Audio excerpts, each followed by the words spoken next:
வாகனவியல் தமிழ். வணக்கம் ஃப்ரெண்ட்ஸ், நான் கோபிநாத். வாகனவியல் தமிழ் மெக்கானிக்கல் யூடியூப் சேனல். இந்த வீடியோவில் நம்ம என்ன பார்க்க போகிறோம்னா, நம்ம ஸ்கூட்டிங்கெல்லாம், அதாவது ஸ்கூட்டி பெஸ்டிக்கு, வீகோ, இந்த மாதிரி டிவிஎஸ் வண்டிங்களையும் சரி, ஆக்டிவா அந்த மாதிரி ஹோண்டா வண்டிங்களையும் சரி, இன்ஜின் பெட் புஷ் வந்து கொடுத்துருப்பாங்க. அதாவது இன்ஜினை வந்து வண்டியில் கேஸில் மவுண்ட் பண்ணுறதுக்காக ஒரு ரப்பர் புஷ் கொடுத்துருப்பாங்க. அந்த புஷ் வந்து நாளடைவில் வந்து தேய்மானம் ஆகிடும். அப்படி ஆகும்போது என்னன்னா இன்ஜின் வந்து அவுட்டாக ஷேக் ஆகும். அப்போ என்னன்னா பேக் வீல் வந்து வாப்ளிங் ஆகும். அது மாதிரி வாப்ளிங் வர டைமில் வந்து நம்ம அந்த பெட் புஷ் வந்து சேஞ்ச் பண்ணுற மாதிரி இருக்கும். அந்த பெட் புஷ் வந்து கரெக்டாக சூப்பராக ஒரு ஹோல்ஸ்குள்ளே வந்து ஃபிட் பண்ணிக்கலாம். அது எப்படி நம்ம சுற்றியே யூஸ் பண்ணாமல் அழகாக வெளியே எடுக்கிறோம்னு சொல்லிட்டு அந்த மெத்தட் வந்து நம்ம வீடியோ பார்க்கலாம். வீடியோவில் எப்படின்னு தெரிஞ்சுக்கலாம். இப்போ பார்த்தீங்கன்னா இந்த டிவிஎஸ் ஸ்ட்ரீக் இந்த வண்டி இதோட இன்ஜின் வேலை போயிட்டு இருக்குது. இதில் பார்த்தீங்கன்னா இந்த பெட் புஷ் ரெண்டுமே வந்து போயிடுச்சு, சுத்தமாக ஷேக் ஆகுது. இன்ஜின் வந்து அலைன்மெண்ட் ஓவராக இருக்குது. இந்த புஷ் நம்ம எப்படி வெளில எடுக்கும், தட்டாமல் சுற்றியால் தட்டாமல் எப்படி எடுக்குதுன்னு சொல்லிட்டு பார்க்கலாம்.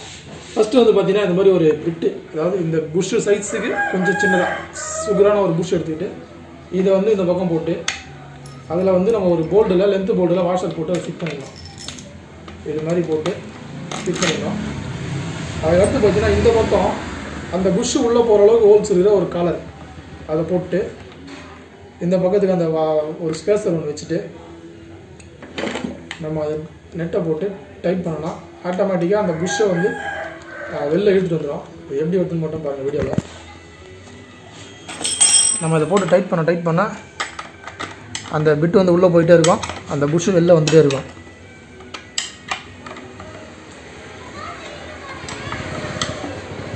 அது மூவ் ஆகுதுலாம் தெரியும் உங்களுக்கு. சுற்றியால் அடிக்க வேண்டிய அவசியமே இல்லை. அழகாக நம்ம அந்த மாதிரி டைட் பண்ணி எந்த டேமேஜ் இல்லாமல் நம்ம வெளியே எடுத்துடலாம். ஏன்னா சுற்றியால் அடிச்சுன்னா அந்த அலுமினியெல்லாம் கிராக் விட்டுரும். இன்ஜின் கேஸ்லாம் உடஞ்சிச்சின்னா ரொம்ப கஷ்டம். அதுக்கப்புறம் வந்து அதை இன்ஜின் கேஸ் தான் மாற்றணும். அது மாதிரிலாம் எதுவும் பண்ணாமல் அழகாக சுற்றியால் ஸ்பேனராலேயே கட்டி எடுத்துடலாம். அதை அந்த பிட்டு உள்ளே போத்தலாம். நீங்கள் தெரியும் வீடியோவில் உங்களுக்கு. நம்ம டைட் பண்ணால் அந்த பிட்டு வந்து கரெக்டாக அந்த ஹோல்ஸ்குள்ளே போயிட்டு அந்த புஷ்ஷை வெளியே தள்ளிட்டு வரும். கிட்டத்தட்ட வந்துடுச்சு. சிம்பிளாக தான் இருக்கும். அப்படி உங்களுக்கு ரொம்ப டைட்டாக இருக்கிற மாதிரி இருந்தால் லைட்டாக கெரோசினோ இல்லை பெட்ரோலில் போட்டு லைட்டாக ஊற வச்சிங்கன்னா துருலாம் விட்டுரும், ஈஸியாக வந்துடும். அவ்வளோதான், பார்த்தீங்கன்னா வந்துடுச்சு. எடுத்துடும். காலர் எடுத்துகிட்டு இதுதான் அந்த பெட் புஷ்ஷு. இதுதான் போயிடுச்சு நமக்கு. இப்போ நம்ம ஃப்ரெண்ட்ஸ் வீடியோ பார்த்தீங்களா? இந்த மெத்தடில் தான் வந்து ஒரு ஸ்கூட்டியோட இன்ஜின் பெட் புஷ்ஷை சிம்பிளாக வெளியே எடுக்கிற டைப் இது.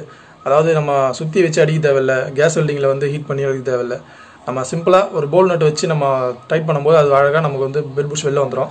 இந்த பெட் புஷ் வந்து டேமேஜ் ஆயிடுச்சுன்னா என்ன ப்ராப்ளம் வரும்னா வந்து இன்ஜினில் வந்து ஷேக் ஓவராக வரும். அதாவது ஹேண்டில் பாரில் வண்டி மூவ் பண்ணும், வைப்ரேஷன் ஓவராக வரும். பேக் வீல் மட்டும் தனியாக இன்ஜினோட செட்டாக வந்து ஷேக் ஆகும். அப்போ என்ன வேணால் நம்ம வண்டி ஓட்டும் போது அலைன்மெண்ட் ப்ராப்ளம் வரும். வண்டி வந்து கண்ட்ரோல் இருக்காது. இது வந்து மேக்ஸிமம் எல்லா ஸ்கூட்டிலையும் வரும். அதாவது வண்டி புது வண்டியில் பிரச்சனை இல்லை, ஒரு 4-5 வருஷம் ஓடின பழைய வண்டிகளில் பார்த்தீங்கன்னா கண்டிப்பாக அந்த ப்ராப்ளம் வரது வாய்ப்பு இருக்குது. அந்த மாதிரி உங்களுக்கு ஹேண்டில் பார் வைப்ரேஷனோ இல்லை வந்து பேக் வீல் அலைன்மெண்ட் ப்ராப்ளமோ இருந்துச்சுன்னா நீங்கள் இன்ஜின் பெட் புஷ்ஷும் செக் பண்ணலாம். சப்போஸ் பெட் புஷ் போயிட்டு இருந்துச்சுன்னா நீங்கள் இன்ஜினை டவுன் பண்ணிட்டு பெட் புஷ் சேஞ்ச் பண்ணுற மாதிரி இருக்கும். ஓகே ஃப்ரெண்ட்ஸ், நம்ம வீடியோ பிடிச்சிருந்தா லைக் பண்ணுங்கள். வீடியோவில் ஏதாவது குறைகள் சந்தேகம் இருந்தால் கமெண்ட்டில் சொல்லுங்கள். நம்ம சேனல் பிடிச்சிருந்தா சப்ஸ்கிரைப் பண்ணுங்கள். நன்றி ஃப்ரெண்ட்ஸ்.